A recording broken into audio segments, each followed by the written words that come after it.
जय हिंद। स्वागत है आपके अपने YouTube channel the Canny news पे। आज के इस वीडियो में भारतीय रेल में कार्यरत कर्मचारी, खासकर लोको पायलट, गार्ड और समस्त कर्मचारी जो सुरक्षा संरक्षा से जुड़े हैं, उनसे संबंधित बहुत ही महत्वपूर्ण ज्वलंत मुद्दे पे बात करेंगे।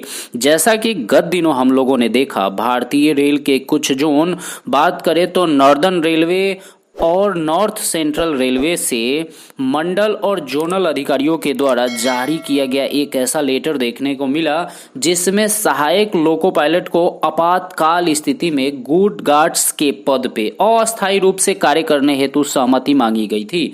तो सबसे पहले एनआर जोन के लखनऊ मंडल के चीफ क्रू कंट्रोलर के द्वारा जारी किया गया लेटर को अक्षरशः देख लेते हैं, उसके बाद विस्तार से चर्चा करते हैं। इस पत्र में लिखा है, श्रीमान पीसीओएम अर्थात प्रिंसिपल चीफ ऑपरेशन मैनेजर, उत्तर रेलवे, बड़ौदा हाउस, नई दिल्ली के आदेशानुसार समस्त सहायक लोको पायलट को सूचित किया जाता है कि आपातकालीन स्थिति में गुड्स गार्ड उपलब्ध न होने पे अस्थायी रूप से मालगाड़ियों का विलंबन न हो, इसके लिए जो सहायक लोको पायलट गुड्स गार्ड के पद पे कार्य करना चाहते हैं, अतिशीघ्र लिखित रूप से मुख्य क्रू नियंत्रण ऑफिस में लिखित सहमति पत्र दे ताकि आवश्यकता पड़ने पे उनसे गुड्स गार्ड का कार्य लिया जा सके। गुड्स गार्ड के पद पे कार्य के दौरान, सहायक लोको पायलट के पद पे कार्य के दौरान समस्त मिलने वाली सुविधाएं पूर्व की भांति ही दी जाएगी।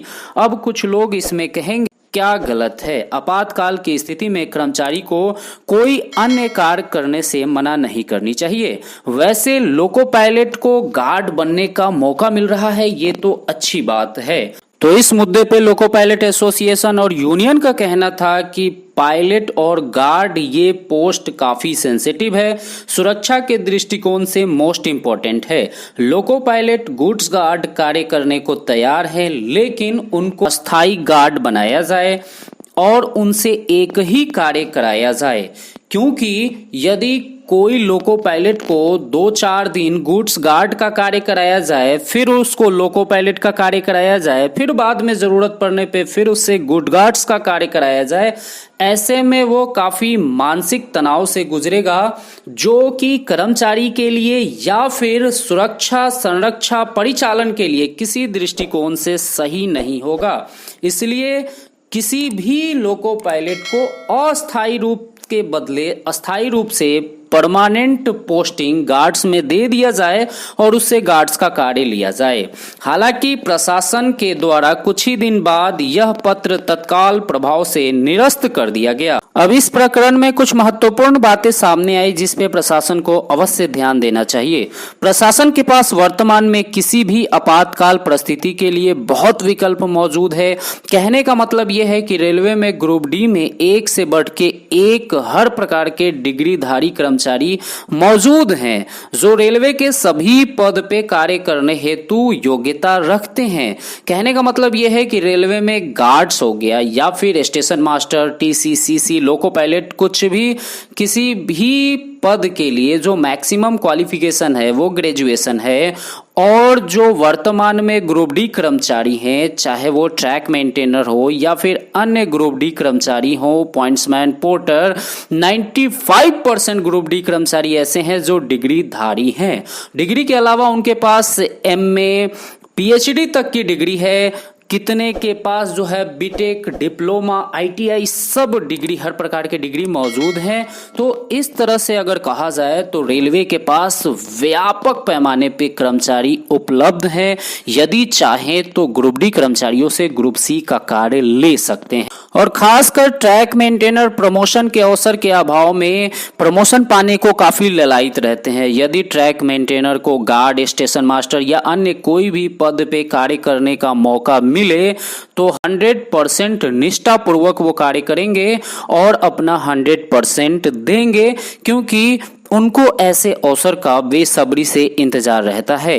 यदि प्रशासन उनसे 1 वर्ष तक अंडर ट्रेनिंग पहले पद के अकॉर्डिंग भी वेतन भुगतान करती है तो वो खुशी खुशी उस पद पे लोको पायलट या गार्ड के पद पे कार्य करने में काफी अच्छा महसूस करेंगे और उनके कार्य के अकॉर्डिंग उनको फिर जो है सो कि गार्ड या लोको पायलट का पेमेंट दिया जा सकता है। या फिर ये प्रशासन जरूर कर सकती है कि जितने भी जोन है जहां पे इस प्रकार की समस्या उत्पन्न हो रही है पद के लिए, कहने का मतलब यह है कि आपातकाल में स्टेशन मास्टर की कमी, गार्ड की कमी, लोको पायलट की कमी, तो ऐसे स्थिति में वहां पे जीडीसी का एग्जाम कंडक्ट करवाना चाहिए या फिर एलडीसी का यदि एग्जाम कंडक्ट वो करवाते हैं तो उनको अच्छा क्रीम कैंडिडेट हेतु जितने भी ग्रुप डी कर्मचारी है उनको जरूर उस एलडीसी में शामिल करना चाहिए। यदि एलडीसी में सभी कर्मचारी को शामिल करते हैं, खासकर ट्रैक मेंटेनर को शामिल करते हैं, तो इतना अधिक फॉर्म पड़ेगा, इतना अधिक कैंडिडेट उसमें पार्टिसिपेट करेंगे कि ऑटोमेटिक जो कंपटीशन होगा वो काफी टफ हो जाएगा और काफी क्रीम बच्चे का सिलेक्शन होगा जिससे रेलवे को काफी अच्छा कैंडिडेट मिलेगा।